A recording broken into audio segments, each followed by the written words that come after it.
करेले की कड़वाहट ख़त्म करने का बहुत ही आसान तरीका आज आपके साथ शेयर करूंगी। आज ये वीडियो देखने के बाद आपके करेले कभी भी कड़वे नहीं बनेंगे। तो बहुत ही आसान तरीका है, इस तरीके को अप्लाई करके आप करेलों की कड़वाहट बहुत ही आसानी के साथ ख़त्म कर सकते हैं। यहाँ पर मैंने तकरीबन 1 किलो करेले ले लिए हैं, इन्हें अच्छी तरह से छील लिया है और सेंटर से कटिंग कर लिया है।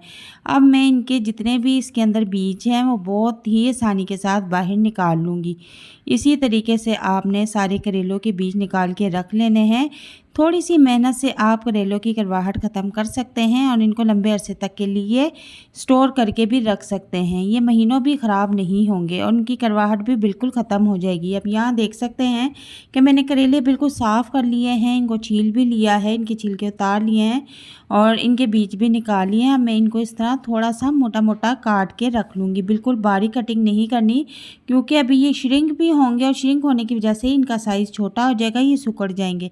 तो यहाँ पर अब हम किसी बड़े बर्तन में सारे करेले निकाल लेंगे। तकरीबन 1 किलो करेले हैं और इसमें 2 से 3 चम्मच के करीब मैं इसमें नमक डाल दूँगी। और नमक डालने के बाद हमने इसको खूब नमक के साथ मिक्स करना है, अच्छी तरह से मसलना है।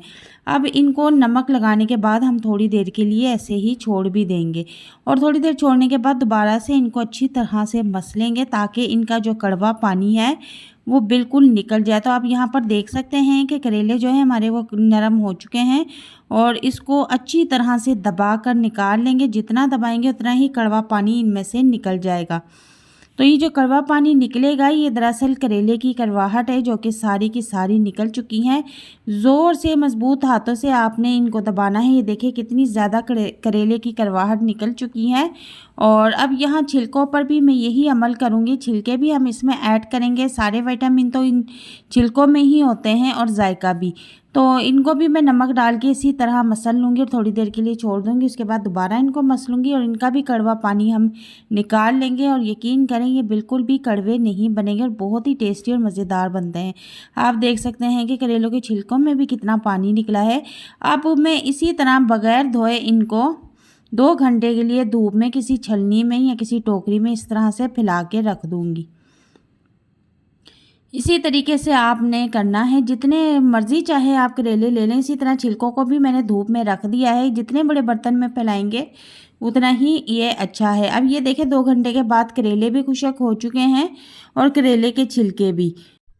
अब मैं आपको एक चीज़ और दिखा देती हूँ कि मैंने आपसे कहा था कि करेले हमने मोटे मोटे कटिंग करने हैं। तो ये देखें करेले बिल्कुल नरम हैं, ज़रा भी अकड़े नहीं हैं, खुश्क नहीं हुए। अब इसी तरह से मैं इनको किसी एयरटाइट जार में महफूज करके इसको लंबे अरसे तक के लिए रख सकते हैं। आप चाहे तो इसको साल भर के लिए भी रख सकते हैं, अगली गर्मियों में भी ये काम आ सकते हैं, कभी भी ख़राब नहीं होंगे। इसी तरह मैं इनके छिलके भी महफूज कर लूँगी और एक ही बार काफ़ी सारी मिकदार में आप इन्हें बनाकर इसी तरह सेव करके रख लें और थोड़े थोड़े से निकाल के इनको पकाती रहें। तो दोनों चीज़ें देखें लंबे अरसे तक के लिए सेव करके रख सकते हैं।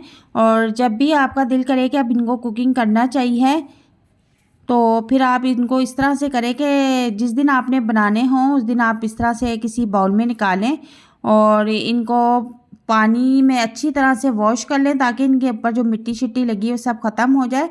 और इस तरह से हाथों से मसल के अच्छी तरह से वॉश करने के बाद इनको टोकरी में रख लें। 2 से 3 पानी इनको मज़ीद वॉश करें ताकि ये बिल्कुल साफ़ हो जाएं। और इनकी कड़वाहट तो बिल्कुल ख़त्म हो चुकी हैं, ज़रा भी गारंटी है कि कड़वे नहीं होंगे। और इसको इसके वॉश करने के बाद टोकरी में रख देंगे ताकि इसका एक्स्ट्रा पानी निकल जाए। और अब ये पकने के लिए बिल्कुल रेडी है। लजीज और मज़ेदार करेले बनके रेडी होंगे।